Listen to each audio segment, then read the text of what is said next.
সুপ্রিয় দর্শক, আপনাদের সবাইকে স্বাগত জানাচ্ছি আজকে নতুন এই ভিডিওটিতে।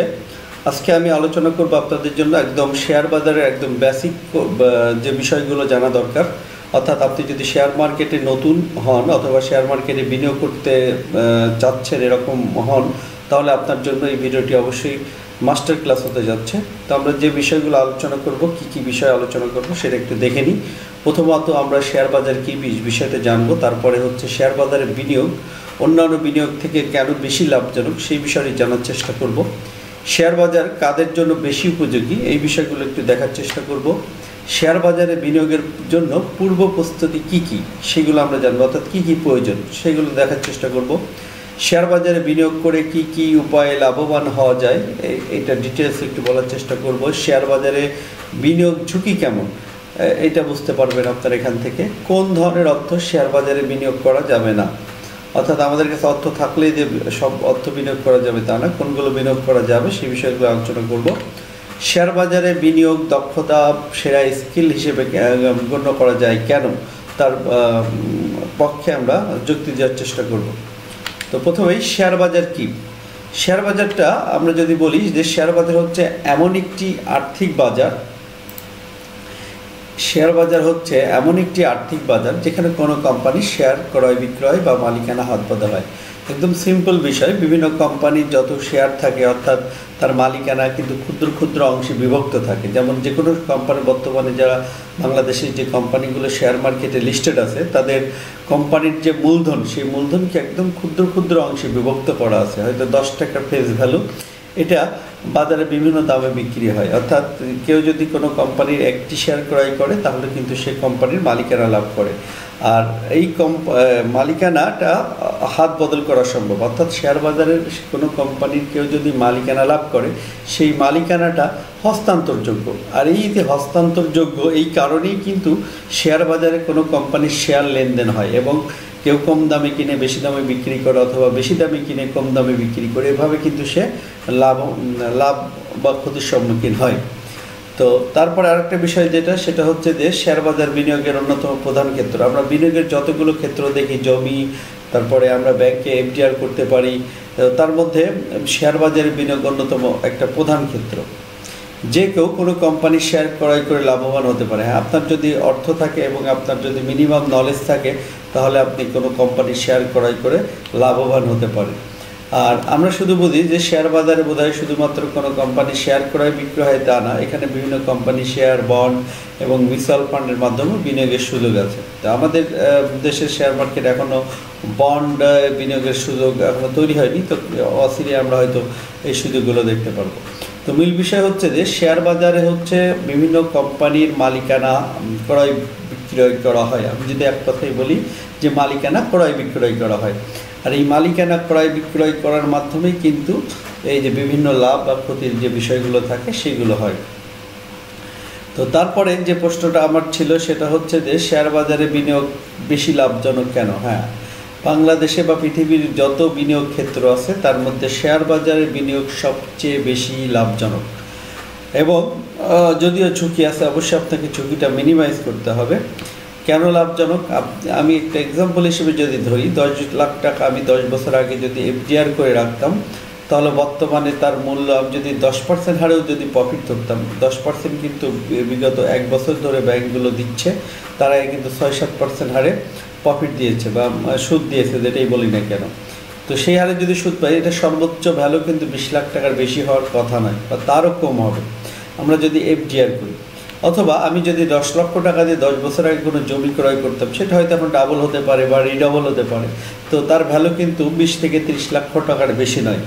কিন্তু আমি যদি 10 লক্ষ টাকার ম্যানিকো শেয়ার আজকে 10-11 বছর আগে যদি ক্রয় করতাম, তার বর্তমান বাজার মূল্য ডিভিডেন্ড হিসাব করলে তার মূল্য দাঁড়াবে কিন্তু 80 লক্ষ টাকার উপরে। এরকম বিভিন্ন কোম্পানি আছে, যেমন ব্রিটিশ আমেরিকান টোবাকোর কোম্পানি শেয়ারও যদি কেউ 10-11-12 বছর আগে যদি ক্রয় করতো, আজকে কিন্তু তার টাকা কয়েক গুণ, মানে 10 গুণ, 20 গুণ, 15 গুণ এরকম বৃদ্ধি হওয়া সম্ভব ছিল। এবং এইটা একমাত্র শেয়ার মার্কেটের মাধ্যমেই সম্ভব। অন্য কোনো বিনিয়োগ ক্ষেত্র থেকেই আপনি 10 লক্ষ টাকা 10 বছরের ব্যবধানে সেটাকে 1 কোটি টাকা বা যে কোনো টাকা, হয়তো আমি আমার 1 লক্ষ টাকা আমি 1 মাসের ব্যবধানে ডাবল রিডাবল করার সুযোগ আছে কিন্তু শেয়ার বাজার থেকে, এবং এই সুযোগটা অন্য কোথাও নেই। অর্থাৎ রিটার্নের দিক থেকে যদি আমরা বিবেচনা করি তাহলে শেয়ার বাজারে বিনিয়োগ সবচেয়ে বেশি লাভজনক। হ্যাঁ, ঝুঁকি আছে, ঝুঁকির বিষয়টা আমরা পরে কথা বলতেছি। শেয়ার বাজারে কারা বিনিয়োগ করতে পারে?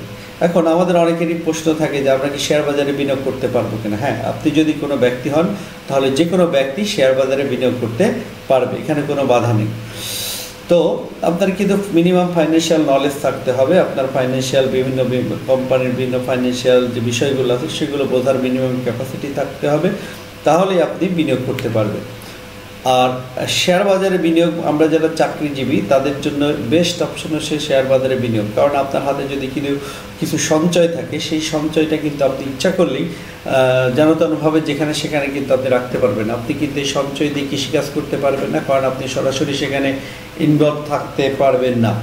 তারপরে আরও অন্য কোনো ব্যবসা করতে চাইলে সেটাও কিন্তু সম্ভব না। কিন্তু মিনিমাম আপনি যদি প্রতিদিন 1-1.5 ঘন্টা সময় ব্যয় করেন অথবা সপ্তাহে সময় ব্যয় করেও আপনি কিন্তু ইজিলি শেয়ার মার্কেটে বিনিয়োগ করতে পারেন। শেয়ার বাজারে বিনিয়োগ মানে এই না যে আপনাকে অল টাইম শেয়ার বাজারের স্ক্রিনের সামনে প্রাইস ওঠানামা এটা দেখতে হবে। বিনিয়োগের বিভিন্ন ধরন আছে।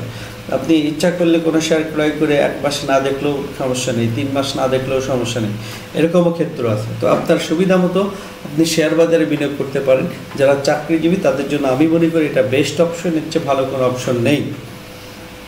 তারপরে যে বিষয়টা সেটা হচ্ছে যারা ব্যবসায়ী, আপনারা যারা ব্যবসায়ী আছেন তাদের হয়তো কিছু তথ্য থাকতে পারে, পাশাপাশি যদি সাইড ইনকাম হিসেবে নিতে চান তাহলে শেয়ার মার্কেটে বিনিয়োগ করতে পারেন। যারা প্রবাসী আছে তারা বিদেশের থেকে টাকা হয়তো কামাচ্ছে, কিন্তু সেই টাকাটা কোথায় বিনিয়োগ করবে সেটা পাচ্ছে না, সেও কিন্তু ইচ্ছা করলে বিদেশে বসেই কিন্তু শেয়ার বাজারে বিনিয়োগ করতে পারবে, কোনো বাধা নেই। কিন্তু তাকে বিনিয়োগের আগে মূল বিষয়টা আপনি যেই হন, চাকরিজীবী হন, ব্যবসায়ী হন, প্রবাসী হন, মূল যে বিষয়টা সেটা হচ্ছে আপনাকে আগে শিখতে হবে, তারপরে বিনিয়োগ করতে হবে। না শিখে শেয়ার মার্কেটে আসলে লাভের চেয়ে লস করার সম্ভাবনাটা দ্বিগুণ। যার হাতে বিনিয়োগযোগ্য অর্থ আছে, অর্থাৎ যার হাতে বিনিয়োগযোগ্য অর্থ আছে সে যে কোনো ব্যক্তি বা প্রতিষ্ঠান হোক না কেন সে শেয়ার মার্কেটে বিনিয়োগ করতে পারবে, এতে কোনো বাধা নেই। কিন্তু বিনিয়োগের পূর্ব শর্ত তাকে নলেজ গেইন করতে হবে। তো হচ্ছে বিষয়। তো আমরা যদি সামারি করি তাহলে বলতে পারবো যে শেয়ার বাজারে আসলে যে কেউ বিনিয়োগ করতে পারবে। তো কোনো কোম্পানির শেয়ার কিনতে কি কি লাগে, আমি যদি মনস্থির করি যে না আমি শেয়ার বাজারে বিনিয়োগ করতে চাই, তাহলে আমার কি কি দরকার, আমার কি কি প্রসিডিওর মেনটেন করতে হবে। খুবই সহজ, এখানে ঝামেলার তেমন কিছু নেই। আপনার প্রথমে একটা বিও অ্যাকাউন্ট লাগবে। বিও অ্যাকাউন্ট হচ্ছে বেনিফিশিয়ারি অনার্স অ্যাকাউন্ট, অর্থাৎ এই অ্যাকাউন্টের মাধ্যমে আপনাকে শেয়ার কেনাবেচা করতে হবে। অর্থাৎ শেয়ার কেনাবেচা করতে হলে আপনাকে একটা অ্যাকাউন্ট রাখবে, সেই অ্যাকাউন্টটাকে আমরা বলি বিও অ্যাকাউন্ট। এটা কোথা থেকে খুলতে পারবেন? এই বিও অ্যাকাউন্টটা খোলার জন্য বিভিন্ন শহরে বিভিন্ন ব্রোকার হাউস আছে যারা আপনার হয়ে শেয়ার ক্রয় বিক্রয় করে দেবে, বিনিময়ে তারা কমিশন পাবে। সেই ব্রোকার হাউসগুলোতে আপনি বিও অ্যাকাউন্ট খুলতে পারবেন। এক্সাম্পল হিসেবে আমি বলতে পারি লঙ্কা বাংলা সিকিউরিটিজ, তারপরে বিআরবি সিকিউরিটিজ লিমিটেড, এরকম বিভিন্ন সিকিউরিটিজ লিমিটেড আপনার বিভিন্ন শহরেই হাতের কাছে দেখবেন যে এই সিকিউরিটিজগুলো আছে। যে কোনো সিকিউরিটিজ থেকে এই অ্যাকাউন্টটা খুলতে পারবেন। কিন্তু বিও অ্যাকাউন্ট খোলার ক্ষেত্রে অবশ্যই স্বনামধন্য যাদের সুনাম আছে এরকম ভালো প্রতিষ্ঠানে আপনার বিও অ্যাকাউন্টটা খোলার চেষ্টা করবেন আপনার অর্থের নিরাপত্তার জন্য। এবং বিভিন্ন বর্তমানে যে অনলাইন ফ্যাসিলিটি আছে এই বিষয়গুলো সব ব্রোকার হাউস কিন্তু দেয় না। তো এগুলো যখনই কোনো ব্রোকার হাউসে আপনি বিও অ্যাকাউন্ট খুলতে চান সেটা অবশ্যই যাচাই বাছাই করে ভালো যে ব্রোকার হাউস সেখানে আপনার বিও অ্যাকাউন্টটি খুলবেন। তো আরেকটা বিষয় যেটা আপনার একটি ব্যাংক অ্যাকাউন্ট লাগবে, অর্থাৎ আপনার যে টাকা পয়সা তারা আপনার লেনদেন করবেন সেটা আপনি ব্যাংকের মাধ্যমে লেনদেন করবেন। আপনি হয়তো টাকা বিও অ্যাকাউন্টে ব্রোকার হাউসে আপনি সরাসরিও দিতে পারেন বা ব্যাংকের মাধ্যমেও দিতে পারেন, কিন্তু টাকাটা যখন উঠাবেন তখন কিন্তু তারা আপনাকে সরাসরি ক্যাশ দেবে না, ব্যাংকের মাধ্যমেই দেবে। এই জন্য অবশ্যই আপনার একটি ব্যাংক অ্যাকাউন্ট লাগবে। এবং ব্যাংক অ্যাকাউন্ট খোলার ক্ষেত্রেও সেই একই কথা, আপনাকে অবশ্যই ভালো যে ব্যাংকগুলো আছে সেই ব্যাংকের যে কোনো একটি ব্যাংকে অ্যাকাউন্ট খুলতে হবে। কারণ এটা নিয়ে কোন ব্যাংকগুলো ভালো, কোন ব্রোকার হাউসগুলো ভালো, এই বিষয়গুলো নিয়ে আমরা পরবর্তী কোনো ভিডিওতে ডিটেলস আলোচনা করার চেষ্টা করব। তারপরে যে বিষয়টা সেটা হচ্ছে আপনার নগদ অর্থ, অর্থাৎ আপনার যদি নগদ অর্থ থাকে, এখন আমার কাছে মনে হতে পারে যে আমার কী পরিমাণ অর্থ থাকলে আমি শেয়ার কিনতে পারবো। হ্যাঁ, আপনার খুবই মিনিমাম অর্থ থাকলেও আপনি ক্রয় করতে 1000, 2000, 3000, 5000, 10,000 এরকম যে কোনো পরিমাণ অর্থ থাকলে আপনি শেয়ার বিজনেস শুরু করতে পারেন। তো আমার অ্যাডভাইস যেটা থাকবে, প্রথমে যখন শুরু করবেন তখন যত অল্প পরিমাণ অর্থ পারেন তত দিয়ে শুরু করা উচিত। অর্থাৎ আপনার যদি রিস্ক ক্যাপাসিটি বেশি থাকে আপনি একটু বেশি দিতে পারেন, কিন্তু শুরুটা যেন খুব অল্প পরিমাণ হয়, এমন অর্থ যে অর্থ হয়তো আপনি ভাবছেন যে অর্থটা আমি যদি হারিয়েও ফেলি আমার কোনো প্রবলেম থাকবে না, এরকম একটা অর্থ দিয়ে শুরু করবেন। তারপরে লার্নিংয়ের মাধ্যমে আপনার যখন কনফিডেন্স গ্রো করবে আপনি তখন দেখবেন যে না, আপনি প্রফিট করতে সক্ষম হচ্ছেন, আপনি শেয়ার কেনা বেচায় দক্ষতা লাভ করতেছেন, তখন আস্তে আস্তে আপনার বিনিয়োগটাকে আপনি বাড়াতে পারবেন। তো অবশ্যই এইসব বিষয়ের জন্য যে কোনো একজন মেন্টর, ভালো যারা শেয়ার মার্কেট বোঝে জানে, তাদের একটু পরামর্শ নিয়ে এই কাজগুলো করলে আশা করি কোনো প্রবলেম হবে না। শেয়ার কিনে কিভাবে লাভবান হওয়া যায়? হ্যাঁ, আমি যে একটি কোম্পানির শেয়ার কিনলাম ভালো কথা, কিন্তু আমি লাভটা কীভাবে পাবো? লাভটা দুইভাবে পাওয়া যায়। তার মধ্যে একটা হচ্ছে ডিভিডেন্ড গেইন। এই ডিভিডেন্ড গেইন সেটা হচ্ছে যে একটি কোম্পানির শেয়ার আপনি যখন ক্রয় করলেন, তার মানে আপনি ওই কোম্পানির মালিকানা ক্রয় করলেন। আর যখন আপনি ওই কোম্পানির মালিকানা ক্রয় করতেছেন, আপনি যদি ওই কোম্পানির 100টা শেয়ার ক্রয় করেন, তাহলে কোম্পানি যদি শেয়ার প্রতি 2 টাকা লাভ করে, তাহলে আপনি কিন্তু ওই 200 টাকা কিন্তু আপনি অংশীদার। অর্থাৎ যে কোনো কোম্পানির শেয়ার কেউ 100টা কিনবে, কেউ 1 লক্ষ কিনবে, কেউ 10 লক্ষ কিনতে পারে। যে কোনো কোম্পানি যখন তার লাভের অংশ শেয়ার হোল্ডারদের দিয়ে দেয়, তখন কিন্তু তারা শেয়ার প্রতি দেয়, যে শেয়ার প্রতি 2 টাকা লাভ দিলাম, শেয়ার প্রতি 3 টাকা লাভ দিলাম। তো যার যে পরিমাণ শেয়ার থাকবে সে অনুপাতে সে কিন্তু ডিভিডেন্ড পাবে। অর্থাৎ ডিভিডেন্ডটা হচ্ছে মুনাফার অংশ। কোম্পানি যারা মুনাফা করে তার মধ্যে যত টাকা যারা শেয়ার হোল্ডার, অর্থাৎ শেয়ার হোল্ডার কারা? যারা কোম্পানির শেয়ার হোল্ড করে, যারা কোম্পানির শেয়ারটা হোল্ড করে, অর্থাৎ কোম্পানির যারা মালিক তাদেরকে দিয়ে দেয়, সেই মুনাফার অংশটাকেই বলা হয় ডিভিডেন্ড। অর্থাৎ আপনি ডিভিডেন্ডের মাধ্যমে উদ্দেশ্য শেয়ার ক্রয় করতে পারেন এবং বছর শেষে ভালো পরিমাণে কিন্তু ডিভিডেন্ড পাওয়া সম্ভব। কোন কোন শেয়ার ক্রয় করলে ভালো ডিভিডেন্ড পাওয়া যায় লং টার্ম বিনিয়োগের ক্ষেত্রে, সেগুলো আমরা পরবর্তীতে অন্য কোনো দিন আলোচনা করব। তারপর একটা বিষয় হচ্ছে ক্যাপিটাল গেইন, যেটা হচ্ছে যে আপনি কোনো কোম্পানির শেয়ার আজকে ক্রয় করলেন 10 টাকা দিয়ে, সেটা কালকে যদি 12 টাকা হয় আপনি সেল করে দিলেন, 11 টাকা হয় সেল করে দিলেন। আপনি কোনো কোম্পানির শেয়ার আজকে হয়তো 100 টাকায় ক্রয় করছেন, কালকে যদি 105 টাকা 110 টাকা হয় আপনি কিন্তু সেল করতে, অথবা 100 টাকায় ক্রয় করলেন সেটার দাম 200 টাকা পর্যন্ত 300 টাকা হতে পারে, সমস্যা নেই। আপনি যখন খুশি তখন আপনি সেল করে কিন্তু যে অর্থ মুনাফা করবেন সেটাকে বলা হয় ক্যাপিটাল গেইন। অর্থাৎ দুইভাবে করা যায়। একটা হচ্ছে যে আপনি ক্রয়কৃত শেয়ার আরেকজনের কাছে বেশি দামে বিক্রি করে আপনি লাভ করতে পারবেন, অথবা কোনো কোম্পানির শেয়ার যদি আপনি হোল্ড করেন, তাহলে বছর শেষে ওই কোম্পানির যে মুনাফার অংশ দেবে সেই মুনাফার অংশটা পেয়েও আপনি গেইন করতে পারেন। তো মুনাফার অংশ দিয়ে আসলে টাকা ডাবল রিডাবল করা সম্ভব হবে না। মূলত আপনি যদি টাকা ডাবল রিডাবল করতে চান, অনেক বেশি রিটার্ন জেনারেট করতে চান, বেশি রিস্ক নিতে চান, সেক্ষেত্রে আপনাকে অবশ্যই ক্যাপিটাল গেইন করতে হবে। তো হচ্ছে বিষয়, অর্থাৎ শেয়ার কিনলে দুইভাবে মূলত লাভবান হওয়া সম্ভব। তারপরের যে প্রশ্নটি ছিল শেয়ার বাজারের ঝুঁকি কেমন? হ্যাঁ, এইটা একটি গুরুত্বপূর্ণ কথা। আমরা সবাই জানি যে শেয়ার মার্কেটে অন্যান্য বিনিয়োগের চেয়ে শেয়ার মার্কেটে বিনিয়োগ বেশি ঝুঁকিপূর্ণ, কারণ আমাদের আশেপাশেই অনেক বিষয় প্রচলিত আছে। আমরা যদি বলি যে আমি শেয়ার মার্কেটে বিনিয়োগ করতে যাচ্ছি, তাহলে দেখবেন যে অনেকেই বলবে যে শেয়ার মার্কেটে বিনিয়োগ করতে যাচ্ছ মানে টাকাগুলো হারাতে যাচ্ছ। কারণ কি? আমরা দেখি আমাদের আশেপাশে অনেকেই শেয়ার মার্কেটে বিনিয়োগ করে সর্বশান্ত হয়েছে। তো এখন আমার প্রশ্ন হচ্ছে, কেন সর্বশান্ত হলো? সর্বশান্ত হওয়ার মূল কারণটা হচ্ছে তারা বিনিয়োগ করেছে কিন্তু বিনিয়োগ শিক্ষা গ্রহণ করেনি। অর্থাৎ তাদের যে লার্নিংটা দরকার ছিল, জানাশোনার দরকার ছিল, সেই জানাশোনাটা তারা না করে তারা কিন্তু অন্যের কথাই শেয়ারটা কিনে লস করেছে। শুধুমাত্র শেয়ার বিজনেস না, আপনি যে কোনো বিজনেস করতে গেলে আপনি যদি প্রপার লার্নিং না নিয়ে, অভিজ্ঞতা না নিয়ে যদি ব্যবসাটা শুরু করেন, তাহলে কিন্তু আপনার লস করার সম্ভাবনাটাই বেশি।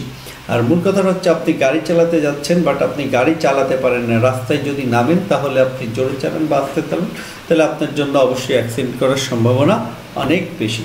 তার মানে মূল বিষয় যেটা, সেটা হচ্ছে শেয়ার বাজার বিনিয়োগে অবশ্যই ঝুঁকি বেশি। এই জন্য আমাদের যে কাজটা করতে হবে, আমাদেরকে আগে প্রপার ওয়েতে শেয়ার বাজারের কিভাবে প্রফিট করতে হয়, কখন কোন শেয়ারটা ক্রয় করা উচিত, কখন বিক্রয় করা উচিত, এর ফান্ডামেন্টাল কোন বিষয়গুলো দেখা উচিত, টেকনিক্যাল কোন বিষয়গুলো দেখা উচিত, এই যে একটা পূর্ণাঙ্গ একটা ধারণা, একটা অভিজ্ঞতা অর্জন করে আমরা যদি শেয়ার মার্কেটে বিনিয়োগ করি, আমি মনে করি এখান থেকে যে পরিমাণ লাভবান হওয়া সম্ভব অন্য কোনো সেক্টর, অন্য কোনো বিনিয়োগের ক্ষেত্র থেকে এই পরিমাণ লাভ করা সম্ভব না। তার মানে শেয়ার বাজারে অবশ্যই ঝুঁকি আছে। আর ঝুঁকিটাকে আমরা কিভাবে কমাবো? আমরা এটা লার্নিংয়ের মাধ্যমে এই ঝুঁকিটা আমরা কমাতে পারবো। আর সবচাইতে বেশি আয় করা সম্ভব শেয়ার বাজার থেকে, এটা আমি আগেই বলে দিলাম। কোন ধরনের অর্থ শেয়ার বাজারে বিনিয়োগ করা যাবে না? আপনার টাকা থাকলেই যে আপনি শেয়ার মার্কেটে বিনিয়োগ করবেন, বিষয়টা কিন্তু তা নয়। আপনাকে অবশ্যই বুঝতে হবে যে শেয়ার মার্কেট একটি রিস্কি জায়গা। এখানে যদি আপনি অর্থ বিনিয়োগ করেন, আপনার অর্থ যে কোনো সময় মানে ব্লক হয়ে যেতে পারে। সেজন্য আপনি যেটা করবেন, শুধুমাত্র অলস অর্থ শেয়ার বাজারে বিনিয়োগ করা যাবে। অর্থাৎ আজকে হয়তো আপনার কিছু টাকা আছে, 1 লাখ, 2 লাখ, 5 লাখ, 10 লাখ, 20 লাখ, যাই থাক, এই টাকাটা হয়তো আপনি নিয়ার ফিউচারে আপনার কোনো প্রয়োজন নেই। জাস্ট আপনি ভাবছেন যে এই টাকাটা দিয়ে আমি হয়তো কি জমি কিনবো, না হলে আমি কোনো কোথাও বিনিয়োগ করতে যাই যাতে আমার টাকাটা বৃদ্ধি পায়। অর্থাৎ আপনি ব্যাংকে ফেলে রাখলে আসলে তারা যে পরিমাণ রিটার্ন দেবে সেটা আসলে আমাদের যে ইনফ্লেশন যদি আমরা হিসাব করি, মুদ্রাস্ফীতি হিসাব করি, সেটা কিন্তু আসলে আপনার আরও নেগেটিভ হয় অনেক সময়। তো সেক্ষেত্রে আপনি শুধুমাত্র আপনার অলস অর্থ, যে টাকাটা আপনার সামনে খুব বেশি প্রয়োজন হবে না, সেই ধরনের অর্থ যদি থাকে, তাহলে সেই অর্থটাই আপনি শেয়ার বাজারে বিনিয়োগের চিন্তা করবেন। কিন্তু আপনার কাছে যদি যে সামনে প্রয়োজন হবে এমন কোনো অর্থ যদি আপনার থাকে, যে সামনে প্রয়োজন হবে, অর্থাৎ সামনে কোনো ইমার্জেন্সি আপনার ছেলের শিক্ষার জন্য বা এডুকেশন পারপোজে ব্যয় হবে, অথবা আপনি সামনে কোনো কিছু জমি ক্রয় করবেন বা এরকম কোনো অর্থ থাকলে, সে অর্থ বিনিয়োগ না করাই উত্তম। কারণ আপনি হয়তো প্রয়োজন যখন হবে তখন আপনার মার্কেটে শেয়ার বিনিয়োগ, আপনার শেয়ারটা লসে থাকতে পারেন, তো সেটা রিকভার পর্যন্ত আপনার ওয়েট করতে হতে পারে। তো সেজন্য মূলত আপনাকে প্রয়োজনীয় অর্থ আপনি বিনিয়োগ করবেন না, এই হচ্ছে বিষয়। তো সর্বশেষ যেটা হচ্ছে শেয়ার বাজারের বিনিয়োগ দক্ষতা সেরা স্কিল কেন? আমি মনে করি শেয়ার বাজারের যদি বিনিয়োগ কারোর দক্ষতা থাকে, সেটা বর্তমান যুগ হিসেবে সেটা সেরা স্কিল হিসেবে থাকবে। কারণ কি, শেয়ার বাজার যেহেতু আছে, বাংলাদেশের অর্থনীতি যতদিন থাকবে, বাংলাদেশ যতদিন থাকবে, পৃথিবী যতদিন থাকবে, আমি মনে করি এই শেয়ার বাজারও থাকবে এবং শেয়ার বিজনেসও থাকবে। তো সেক্ষেত্রে আপনি যদি দক্ষতা অর্জন করতে পারেন, তাহলে কিন্তু এটা আপনার জন্য অবশ্যই বড় একটা স্কিল হিসেবে গণ্য করব এটা। কারণ এই শেয়ার বাজারে বিনিয়োগ অনেকেই করতে চায়, কিন্তু সবাই কিন্তু পারবে না, কারণ তাদের সেই দক্ষতাটা নেই। আর আপনি যদি এখানে দক্ষতা অর্জন করতে পারেন, সেটার দ্বারা আপনি নিজ অর্থ উপার্জন করতে পারবেন, সেই সাথে সাথে আপনার পারিপার্শ্বিক যারা বন্ধু বান্ধব, আত্মীয় স্বজন, তাদেরকেও কিন্তু এটাতে আপনি হেল্প করতে পারবেন। তো এটা আসলে আমি মনে করি যদি কেউ এই দক্ষতাটা অর্জন করতে পারে, তাহলে সেটা হবে তার জন্য সেরা স্কিল। কারণ কি, আপনি এর মাধ্যমে আর্থিক স্বাধীনতা অর্জন করতে পারবেন, নিজে অর্থ উপার্জন করতে পারবেন, যার কারণে আপনি নিজে আর্থিকভাবে সচ্ছল থাকতে পারবেন, আপনার আর্থিক দুশ্চিন্তা থেকে আপনি মুক্ত থাকতে পারবেন। এই হচ্ছে বিষয়। অর্থাৎ শেয়ার বাজারে এমন, আপনি যদি টাকা বিনিয়োগ করেন, আপনার কোনো কাজ করতে হবে, আপনি ঘুমিয়ে থাকলেও কিন্তু আপনার ইনকাম হবে, যেটা অন্য কোনো বিজনেসে এটা সম্ভব না। কিন্তু তার জন্য আপনার অবশ্যই দরকার হচ্ছে দক্ষতা। তারপরে যে বিষয়টা, সেটা হচ্ছে যে আপনি যদি খুব বেশি দক্ষতা অর্জন করতে পারেন, আপনি কিন্তু প্রশিক্ষণ দিতে পারেন। অনেক যারা নতুন ইনভেস্টর আছে, যারা এক্সিস্টিং ইনভেস্টর আছে, তাদেরকে আপনি প্রশিক্ষণের মাধ্যমে কিন্তু হিউজ অর্থ উপার্জন করতে পারেন। বাংলাদেশে আসলে এরকম প্রশিক্ষণ দেওয়ার মতো সক্ষমতা আছে, এরকম মানে যারা দক্ষতা সম্পন্ন ব্যক্তিদের সংখ্যা খুবই কম। তো সেক্ষেত্রে এটা একটা সুযোগ হতে পারে আপনার জন্য। যদি আপনার চাকরির পাশাপাশি বা ব্যবসার পাশাপাশি যদি আপনার সময় থাকে এই স্কিলগুলো ডেভেলপ করার জন্য, আমি অবশ্যই মনে করি এখানে আপনার সময় ব্যয় করা উচিত, তাহলে ফিউচারের জন্য অবশ্যই ভালো হবে। এবং অবশ্যই আপনার পার্সোনাল ভ্যালু বৃদ্ধি পাবে। আপনি যখন শেয়ার বাজারে বিনিয়োগ দক্ষতায় নিজেকে মানে একটা সেরা লেভেলে নিয়ে যেতে পারবেন, অবশ্যই আপনার পার্সোনাল ভ্যালু বাড়বে, সমাজে বাড়বে, আপনার যারা সার্কেল আছে তাদের মধ্যে বাড়বে। তো সেই সব দিক দিয়ে বিবেচনা করলে আমি মনে করি বর্তমানে শেয়ার বাজারে বিনিয়োগ দক্ষতা কেউ যদি অর্জন করতে পারে, সেটা হবে সেরা একটি মানে যুগোপযোগী এবং সেরা একটি স্কিল। হচ্ছে বিষয়।